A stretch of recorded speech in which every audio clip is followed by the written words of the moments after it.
ότι η ελληνική γη έχει τεράστιο πλούτο σε πετρώματα, σε χώμα, σε χρώματα. Όλα αυτά είναι πράγματα που εμπνέουν την τέχνη μου στη διαδικασία της παραγωγής του, να φέρνεις διαφορετικά υλικά, να φέρνεις διαφορετικά πετρώματα. Αυτή η αλχημία του να μετατρέπονται αυτές οι πρώτες ύλες σε συναρπαστικά γυαλιά, με χρώματα, με υφές.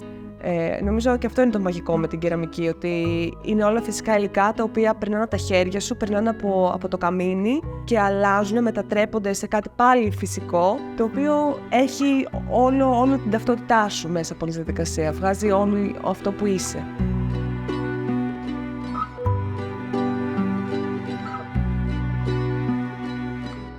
Είναι μια δέσμευση, γιατί ο πυλός δεν σε περιμένει. Με το που ξεκινήσεις να φτιάχνεις κάτι, πρέπει να είσαι εκεί. Θα είσαι εκεί και την πρώτη μέρα, τη δεύτερη μέρα, την τρίτη μέρα, γιατί ο πυλός στεγνώνει. Δεν θα περιμένει εσένα. Μπορεί να έχω μια ιδέα για τα κομμάτια που θέλω να δημιουργήσω, να έχω φωτογραφίες από αρχαιολογικά μουσεία που μπορεί να έχω επισκεφθεί, εικόνες από φορεσιές παραδοσιακές, σεντούκια που έχουν στις εκκλησίες, ας πούμε. Μπορεί να ξεκινήσω από διάφορα πράγματα που με εμπνέουν, που μου αρέσουν, που τα αγαπάω ουσιαστικά. Και ξεκινάω κάνοντας πάλι κάποια τεστ για τις διακοσμητικές τεχνικές που θέλω να ακολουθήσω και ξεκινάω μετά να φτιάχνω έργα τα οποία μπορεί να προχωρήσουν, μπορεί να μην προχωρήσουν, μπορεί να φτιάξω 10 να προχωρήσει το ένα. Ποτέ δεν θα φτιάξω 2 αντικείμενα που είναι ακριβώς τα ίδια. Μπορώ να πλησιάσω αν θέλω, αλλά αυτό είναι η δική μου επιλογή.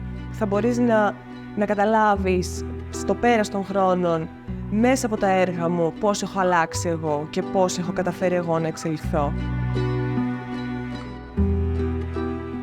Έχω κάποια έργα που είναι πάρα πολύ αγαπημένα μου, αλλά είναι κυρίως έργα που δεν έχω φτιάξει εγώ. Είναι έργα που μου έχουν χαρίσει φίλοι κεραμίστες.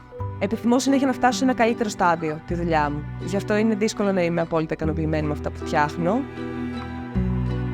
Είναι μια διαδικασία που κρατάει χρόνια, κρατάει ίσως όλη σου τη ζωή, για το πώς θα μπορέσεις να αποκτήσεις τον έλεγχο αυτό που θέλεις να κάνεις πάνω σε αυτό το υλικό και να μην είναι τυχαίο. Εκπαιδεύεται και ένα κοινό που αρχίζει να συλλέγει κεραμικά αντικείμενα, ζει με αυτά, τα κάνει δώρο και αναγνωρίζει περισσότερο την αξία του χειροποίητου σε σχέση με κάτι που θα έβρισκε σε κάποια μαγαζιά, αλυσίδα. Είναι και η σχέση που υπάρχει ανάμεσα στον άνθρωπο που φτιάχνει το έργο με τον άνθρωπο που ζει με αυτό το έργο, το χρησιμοποιεί στην καθημερινότητά του, είναι κάτι από το οποίο πίνει, από το οποίο τρώει. Πώς μπορούμε εμείς να κρατήσουμε ανεξάρτητες κάποιες γραμμές παραγωγής, στις οποίες εμείς είμαστε υπεύθυνοι στο να συνεχίσουμε τη γνώση, να συνεχίσουμε δηλαδή το νήμα που ενώνει το παρελθόν με το παρόν και το μέλλον, σε σχέση με το πώς αυτές οι τέχνες συνεχίζουν να υπάρχουν και να εξελίσσονται.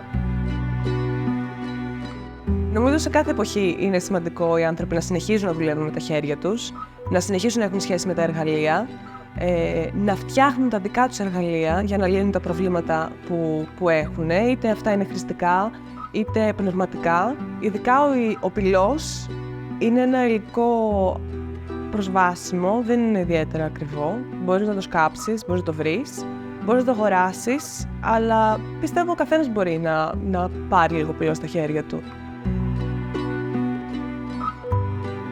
Μ' αρέσει να χρησιμοποιώ πολύ τις κινήσεις μου για να δίνω έτσι μια ροή στο γυαλί. Ειδικά σε μεγάλα κομμάτια, το bottom είναι ότι γυαλιώνεις με κάρος και με τόλμη. Ένα το αποτέλεσμα που έχει ένα γυαλί, άλλο αποτέλεσμα έχει άλλο γυαλί και ένα τρίτο αποτέλεσμα έχουν όταν έρχονται μαζί. Οπότε αυτό είναι τρελά συναρπαστικό. Να δεις πώς αντιδρούν τα δύο γυαλιά μεταξύ τους, το οποίο μπορεί να είναι μια καταστροφή σκέτη, αλλά μπορεί να είναι και απίστευτο. Κάτι που αγάπησα εγώ, να το αγαπήσει και κάποιος άλλος και να υπάρχει αυτή η επικοινωνία, να υπάρχει αυτό το κανάλι ανάμεσα σε μένα, στα χέρια μου που έφτιαξαν κάτι και στον άνθρωπο που επέλεξε να ζήσει με αυτό το έργο.